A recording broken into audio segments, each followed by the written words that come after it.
teu nome bendirei, ó soberano Deus, em ti confiarei, tu és o meu Senhor. Só aqueles que se sentem alegres em adorar o Senhor. Eu te bendirei, ó Senhor, eu te bendirei com a minha vida, a minha voz. Ó Senhor, teu glorioso nome bendirei, eu te bendirei, ó Senhor, eu te bendirei,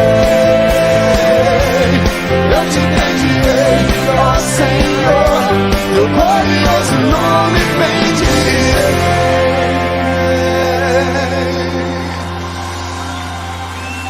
Faça barulho!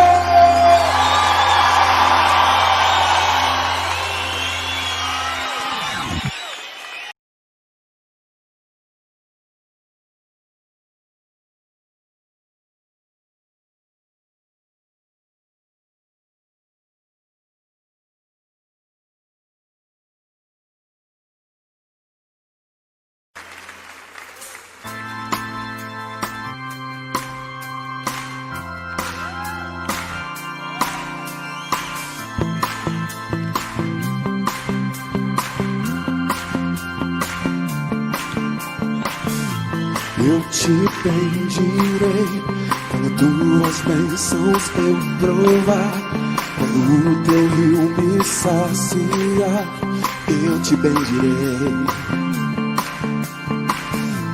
Eu te bendirei quando no deserto estiver, quando a solidão me envolver, eu te bendirei. Pelas bênçãos recebidas te dou louvor. Quando as trevas me cercarem, cantar eu vou. Eu te bendirei, ó Senhor, eu te bendirei, eu te bendirei, ó Senhor, teu glorioso nome bendirei, eu te bendirei, ó Senhor, eu te bendirei, eu te bendirei, ó Senhor, teu glorioso nome bendirei. Eu te bendirei quando a luz do sol brilhar em mim, quando tudo certo estiver, eu te bendirei. Eu te bendirei no caminho de aflição. Se a dor tomar meu coração, eu te bendirei. Pelas bênçãos recebi o Senhor, te dou louvor. Quando as trevas me cercarem, cantar eu vou. Eu te bendirei, ó Senhor, eu te bendirei,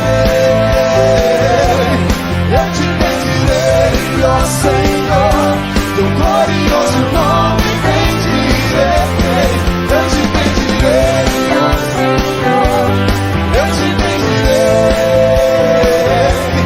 eu te bendirei, ó Senhor, teu glorioso nome bendirei. Soberano Deus.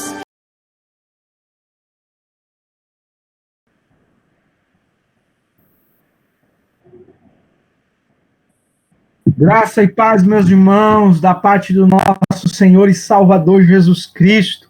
Que Deus possa continuar a te abençoar, que nesta noite o Senhor possa falar ao seu coração e ao meu coração.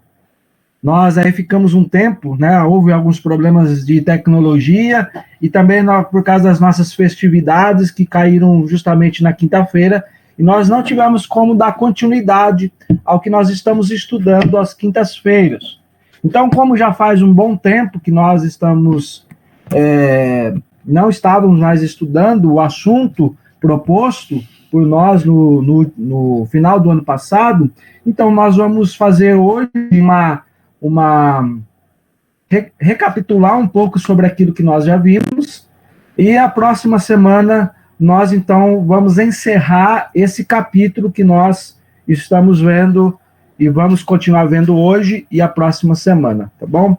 Então, certamente os irmãos talvez vão lembrar de algumas coisas que nós já falamos, mas é apenas para que a gente possa nos situar novamente e também aí a gente possa, então, na próxima semana, concluir essa primeira parte, tá, do nosso livro. Vamos orar ao nosso Deus? Pai Santo, Pai amado, nós te louvamos, agradecemos o teu nome, nós agradecemos ao Senhor por essa oportunidade de aprender mais de ti e a podermos sermos enriquecidos com a tua palavra. Que oramos em nome de Jesus Cristo. Amém. Meus irmãos, aqui está o texto: um e o outro, o homem e a sua mulher, estavam nus e não se envergonharam. Está lá em Gênesis capítulo 2, verso de número 25. Quando nós olhamos, na última vez que nós começamos a estudar esse capítulo, que é o capítulo Sem Opções, e nós veremos o porquê que o autor ele coloca isso.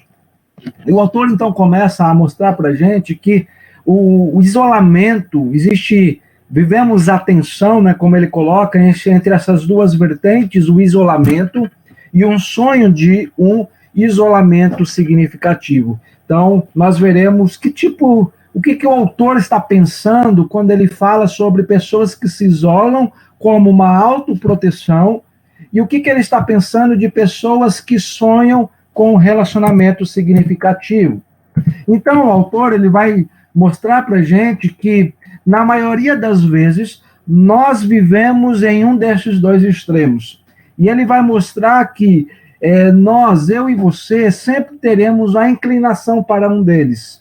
Certamente, alguns de nós não vamos ter a mesma inclinação para o mesmo problema, mas teremos esses problemas no decorrer da nossa vida, tá? Então, que os irmãos aí possam entender e possam pensar sobre isso. Um ponto importante que ele vai colocar, e ele vai colocar essas duas vertentes, é aquele tipo de pessoa que vai colocar: eu quero estar seguro. Então, a segurança dessa pessoa está no isolamento. Então, aquele tipo de pessoa que se isola, então a segurança dela é assim. Existe também aquele outro tipo de pessoa, que é aquela pessoa que ele coloca como uma imersão, aquela pessoa que se envolve demasiadamente nos seus relacionamentos, e ela usa aquela tipo de frase: eu preciso de você para viver. Então, de um lado, há pessoas que são carentes demais e que se envolvem demais; de outro lado, há pessoas que se isolam e a segurança delas é não se relacionar. Mas então, qual o ponto de vista bíblico a esse respeito?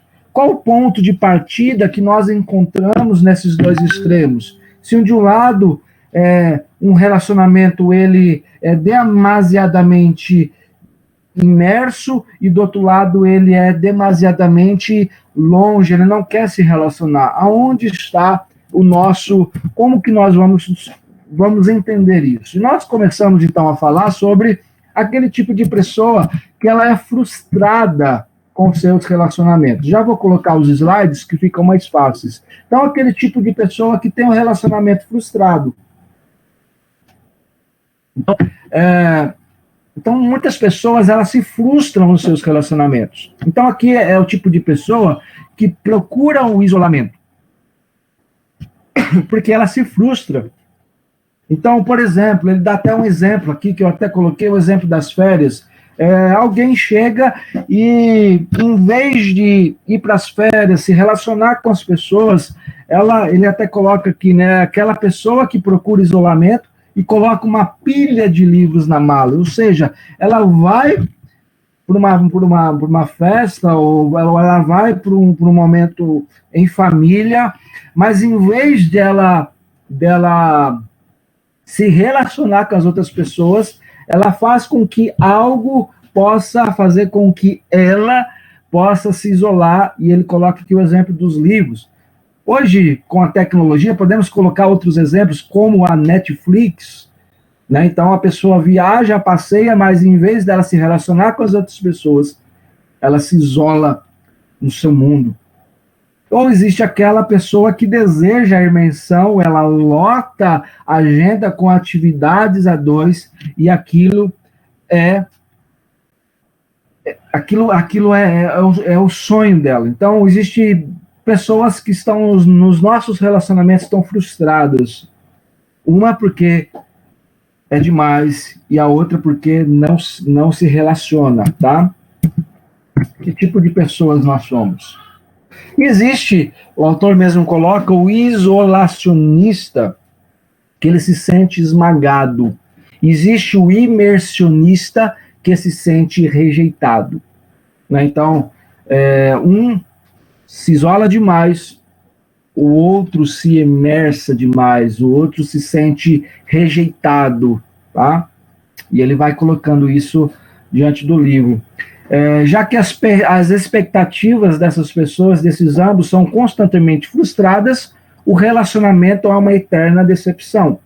Então, tanto como ele coloca aqui, o isolacionista e o imersionista, ambos eles rejeitam, ambos eles constantemente são frustrados, porque eles não olham o relacionamento do ponto de vista divino. E nós veremos, talvez não no dia de hoje, mas semana que vem, hoje nós vamos começar um pouco sobre esse assunto, nós vamos começar a tratar como que nós podemos, então, resolver esses problemas, tá? Cada pessoa, meus irmãos, acha que o seu ponto de vista e acha que as suas expectativas são justas e razoáveis. Então, aquela pessoa que se isola demais, ela acha que aquilo é razoável para ela. E aquela que se relaciona, aquela que coloca expectativa demais no relacionamento, ela também vai achar o seu ponto de vista são que as suas expectativas são razoáveis. Mas será? Será que do nosso ponto de vista essa é a melhor maneira de nós nos relacionarmos? Então, eu quero que você comece a pensar fazendo essas análises. Quando eu me relaciono, como é a forma como que eu ajo com as pessoas que estão ao meu redor, tá? Então é importante a gente pensar nisso. Existe um relacionamento também emaranhado, né? Que é aquele tipo de relacionamento, aqui as pessoas buscam mais a imersão, né? Aqui é aquele tipo de pessoas que embarcam como uma montanha russa, por exemplo. É o tipo de pessoas que elas dependem demais da outra. E elas são magoadas facilmente por as outras pessoas, porque não encontram satisfação nelas. E veja que aqui vai uma parte também da nossa idolatria, porque às vezes nós queremos que as nossas satisfações elas possam estar no outro, e as nossas satisfações não estão em Deus. E aqui é um grande problema, tá?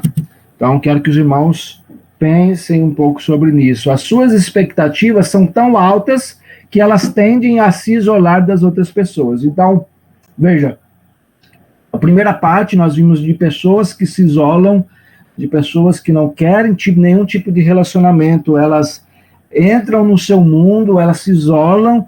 Agora nós vemos um tipo de pessoa que elas colocam uma expectativa demais nas pessoas que estão ao nosso redor, elas colocam expectativas demais nos seus relacionamentos, mas essas pessoas, elas também erram, essas pessoas são falhas, essas pessoas são pecadoras, e por ser pecadoras, elas vão errar, e a satisfação dessas pessoas vão estar nessas pessoas, e elas vão se decepcionar.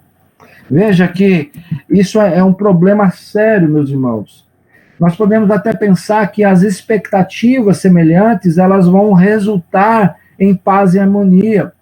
Mas o fato é que isso produz mais problemas, porque as pessoas vão nos decepcionar, as pessoas vão fazer algo que que vai trazer em nós problemas. Por quê? Porque ela vai querer satisfazer demais nas expectativas das pessoas que nós nos relacionamos. Então, que nós venhamos perguntar isso para nós. O porquê que eu estou me relacionando com o meu irmão?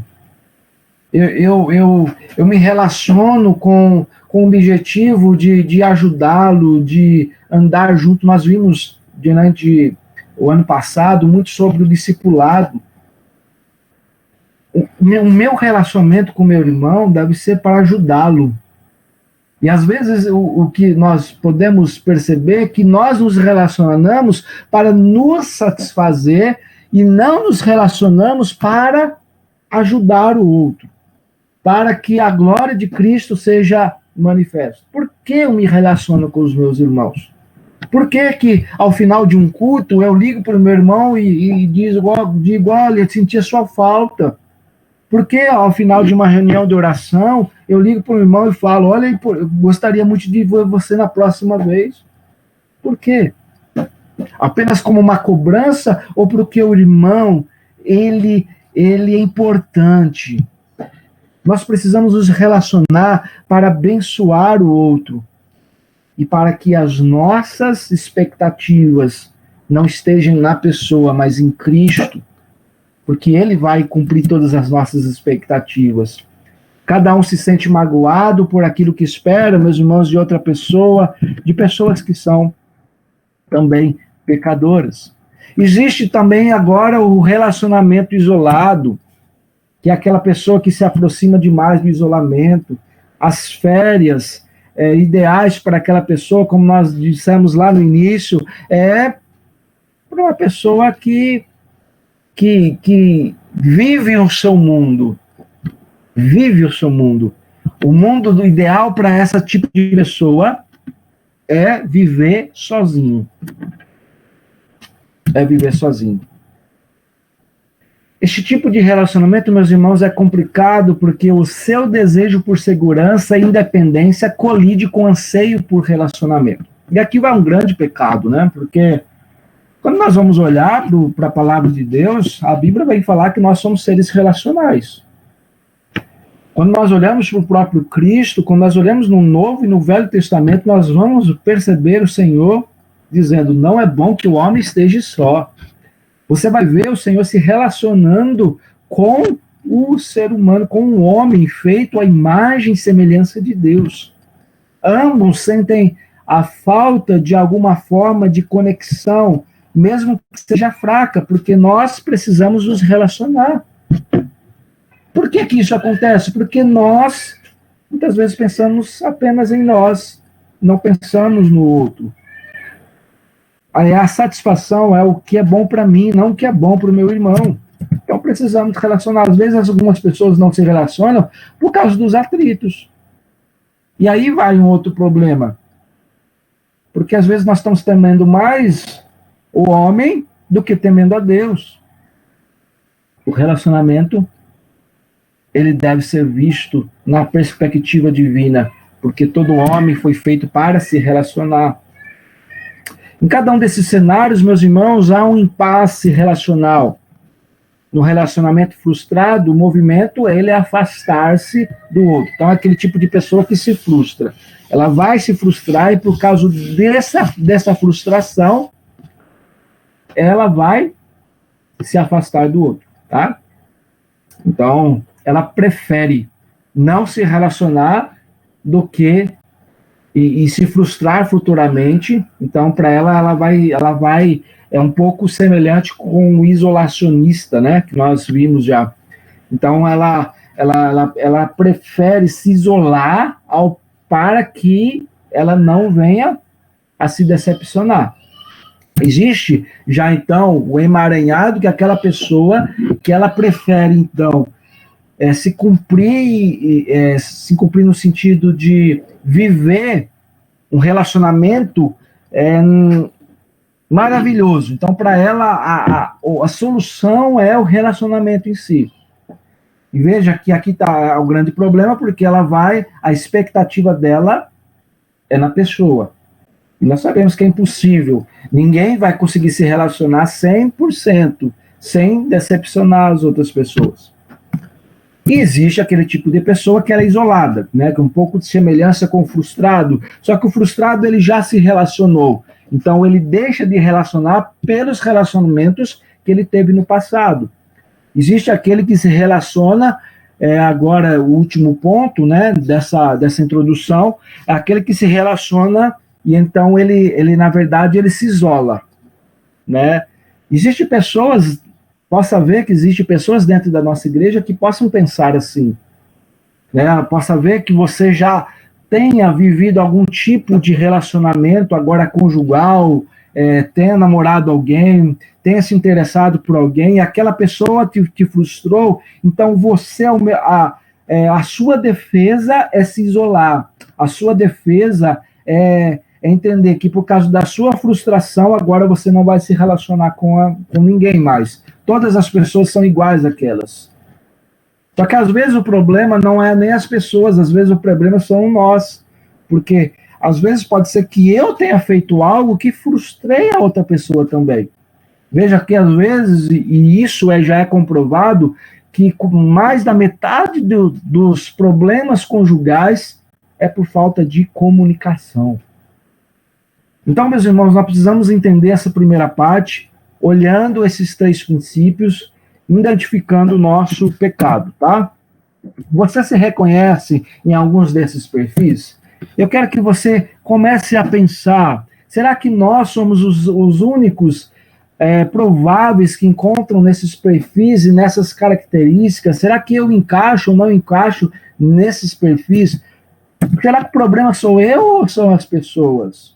Será que eu sou a pessoa que se isola demais ao ponto de entender que eu não preciso de relacionamento para ser eu mesmo? Né? Pessoas que chegam a essa conclusão. Relacionamentos são difíceis demais. Não há necessário de esforço algum. De outro lado, há pessoas imersionistas que são convictos de que relacionamentos são tudo. Veja que essas conclusões, meus irmãos, estão enraizadas no coração e na expectativa das pessoas.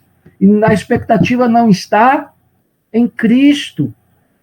Quando algo dá errado para essas pessoas, para esses relacionamentos, o problema muitas vezes vai começar no coração. Porque o coração é a raiz de todos os males, meus irmãos. Precisamos perguntar o que Deus quer, qual o propósito de Deus com esse relacionamento, já que uma pessoa foi criada à imagem e à semelhança de Deus, como devem ser os nossos relacionamentos? Como eu e você devo me relacionar? Primeiro ponto que nós precisamos para dar início a esses...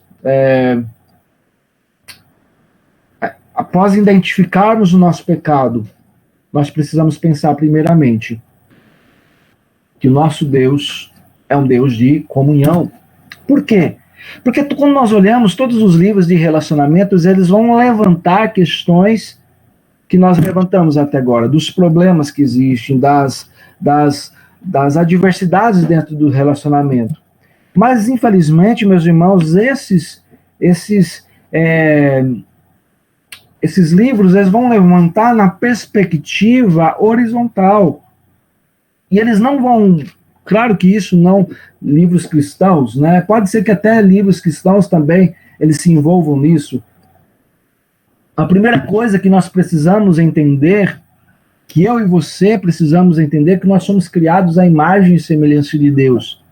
E por isso a primeira coisa a se entender é sobre o relacionamento, é levantar questões verticais. Por que o meu relacionamento com a tal pessoa não está dando certo? Por que meu relacionamento com o irmão A, o irmão B, o irmão C não está dando certo? Será que a minha perspectiva está apenas uma perspectiva horizontal e eu esqueci de ver a perspectiva vertical? Então é algo para que eu possa me questionar. Você chegará, meus irmãos, ao entendimento, é o propósito sobre os relacionamentos, não por meio de uma análise humana, mas olhando nas perspectivas de Deus. porque isso não vai apenas para o relacionamento. Em tudo aquilo que nós fazemos, a nossa perspectiva não vai ser baseada na perspectiva do homem, mas na perspectiva divina. O que Cristo tem a nos ensinar. Miroslav, ele vai nos dizer algo interessante sobre o que vem a ser, meus irmãos, o relacionamento. E ele vai nos levantar que o relacionamento cristão, ele precisa ser entendido na perspectiva divina, na perspectiva da Trindade. Veja que a comunhão com esse Deus é ao mesmo tempo a comunhão com os outros. E é por meio da fé que nós temos comunhão. Nós temos visto as noites, né? Tivemos aí pelo menos 3 ou 4 sermões falando sobre esses relacionamentos lá no livro de Efésios. Veja que eu até destaquei aqui essa citação, porque ele diz, olha, assim um único ato de fé coloca a pessoa em um novo relacionamento, tanto com Deus quanto com todos os outros que estão em comunhão com esse mesmo Deus. Veja a importância de nós nos relacionarmos bem com Deus, porque através do nosso relacionamento com Deus nós teremos bons relacionamentos com os nossos irmãos. Isso lhe parece muito teórico? Talvez a gente pense, né, que falar de relacionamento, falar sobre trindade, isso é irrelevante. E esse é um ponto importante, porque às vezes nós achamos que esses relacionamentos, eles são irrelevantes no sentido de olhar a trindade, ou de olhar nessa perspectiva bíblica. Às vezes as pessoas falam, pastor, isso não tem nada a ver. Tem tudo a ver, meus irmãos. Porque quando nós levantamos questões na nossa vida, nós precisamos entender que Deus e a teologia, ela está na prática. Nossos relacionamentos, eles devem estar na prática. A teologia, ela deve fazer com que a minha prática seja vivenciada com a minha teoria. Há uma ligação entre teologia e um estudo sistemático religioso. Nós precisamos entender isto. Há uma grande relação, meus irmãos. Nunca esqueçamos disso em nome de Jesus, tá? Então, quando nós vimos dessa forma, meus irmãos, que a teologia, ela deve fazer parte da minha teologia deve fazer parte da minha prática, os meus sentimentos, aquilo que venha animar o meu coração, atitudes que alimentam o meu coração. Nunca esqueçam disso. Isso é importante. Porque todas essas reações, elas estão enraizadas na natureza de Deus. Veja que o autor até coloca, todas essas reações estão enraizadas em sua perspectiva da natureza de Deus, do fato de quem Deus é. Para mim, poder me relacionar com o meu irmão, eu preciso saber quem Deus é, para eu me relacionar de uma maneira efetiva com o meu irmão, tá? E essas perspectivas, elas são necessárias, porque a teologia vai nos delimitar a forma como nós vivemos e a forma como nós entendemos. Porque a Bíblia é a única fonte confiável. É nela que nós vamos ter a certeza de todas as coisas. O fato fundamental, meus irmãos, que precisa estar na minha vida e na sua é a existência de Deus. Como homem feito à imagem e semelhança de Deus, nós precisamos entender a natureza dos relacionamentos humanos. Qual é a natureza? Qual é a natureza? E você precisa. E a história bíblica vai nos ensinar isso. O fundamento nosso é a Bíblia, é homens feitos à imagem e semelhança de Deus. Então você precisa entender isso. E quando nós olhamos lá para o livro de João, capítulo 17, dos versos do 20 ao 26, a Bíblia vai estabelecer uma relação entre a natureza de Deus e a nossa. Qual o propósito que Deus tem para nós? É um texto maravilhoso que eu quero que você preste muita atenção. Esta passagem, ela é uma passagem que vem tratar da oração de Jesus pelo seu povo, em face da sua morte. Jesus, então, ali vai mostrar a sua oração, ele vai orar em face da sua morte. Isso tem muito a nos ensinar. E quando nós olhamos essa passagem, você pode dar uma olhada aqui, essa passagem é maravilhosa, porque ele vem falar do relacionamento. Não rogo somente por estes, mas também por aqueles que viveram em mim por intermédio da sua palavra, a fim de que todos sejam um. E como és tu, ó Pai, em mim e em ti, também sejam eles em nós, para que o mundo creia que tu me enviastes.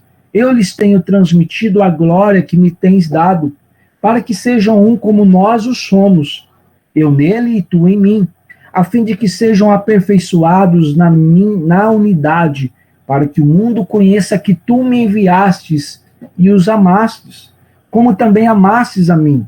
Olha que interessante. Para que o mundo creia que me enviastes e os amastes, como também amastes a mim. Isso é maravilhoso, meus irmãos. Pai, a minha vontade é que onde eu estou estejam também comigo os que me destes, para que vejam a minha glória que me conferistes, porque me amastes antes da fundação do mundo. Pai justo, o mundo não te conheceu, porém te conheci. E também estes compreenderam que tu me enviastes. Eu lhes fiz conhecer o teu nome, e ainda farei conhecer, a fim de que o amor com que amastes esteja neles, e eu neles esteja. Isso é maravilhoso, nós entendemos o amor de Cristo por nós. O amor. Porque ao relembrar, meus irmãos, o seu ministério público, Cristo, aqui vem nos mostrar qual o propósito dele. Ao antecipar a cruz, tudo que estava designado a gerar, a conhecer, o foco de Jesus ficou na comunhão. Veja que interessante. Ao Jesus olhar para a cruz, ele vem mostrar para a gente que o foco dele é a comunhão. E a cruz é exatamente isto. Cristo nos ensina na cruz que a comunhão perfeita está na Trindade. Cristo nos ensina a importância da Trindade nesse processo, para que eu e você venhamos entender todas essas coisas. Entre todas as coisas pelas quais, meus irmãos, Cristo poderia ter orado nesse momento, ele decide orar pelo quê? Pela comunhão. Nesse momento, ele decide orar pela união do seu povo. Vejamos, meus irmãos, essas primícias que são o fundamento da oração de Cristo, da estrutura, nos dá estrutura também para os nossos relacionamentos. Meus irmãos, olhemos para Cristo. Olhemos para a cruz de Cristo. Olhemos para as perspectivas do Senhor sobre união, sobre unidade. Que essa perspectiva seja a minha e a sua em nome de Jesus. Em nome de Jesus. E que nós venhamos ter uma boa noite, né? Uma noite de perspectiva, onde nós venhamos olhar para a cruz de Cristo. Ela é a melhor maneira de nós vivermos, de nós entendermos. Olhe para Cristo, meus irmãos. Relacionamentos não são fáceis. Você vai achar pessoas que são difíceis. Você vai achar pessoas que são difíceis de se relacionar. Mas olhe para Cristo. Nós precisamos nos relacionar, porque o homem é um ser relacional. Cristo veio ao mundo e se relacionou com pessoas difíceis, com pessoas que queriam a sua morte, com pessoas que queriam caluniar o próprio Cristo. Por isso, olhe para Ele. Ele nos dá o verdadeiro exemplo do que, de fato, vem a ser a verdade dos relacionamentos. Deus abençoe. Quero fazer uma oração para você, agradecer essa oportunidade, em nome de Jesus. Senhor, muito obrigado, porque nós temos o privilégio de aprender mais da Tua palavra. Nos ensina sempre, Senhor, nos motiva, nos dê alegria, e que nós venhamos nos relacionar sempre com as pessoas, mesmo que sejam pessoas difíceis, mesmo que surjam, Senhor, problemas, mas nos ajuda, Senhor, a se relacionar. Nos ajuda, Senhor. Nos dê sabedoria a lidar com pessoas difíceis, ó Deus. E muitas vezes o difícil somos nós. E que nós também venhamos entender como somos difíceis. Mas que sempre olhemos para Cristo. Aquele que molda o nosso coração. e aquele que muda a nossa vida. Que oramos em nome dele, em nome de Cristo Jesus. Amém. Meus irmãos, Deus os abençoe. Deus possa estar dando para você uma boa noite e um descanso em nome de Jesus. Até mais. Tchau, tchau, gente. Fica com Deus.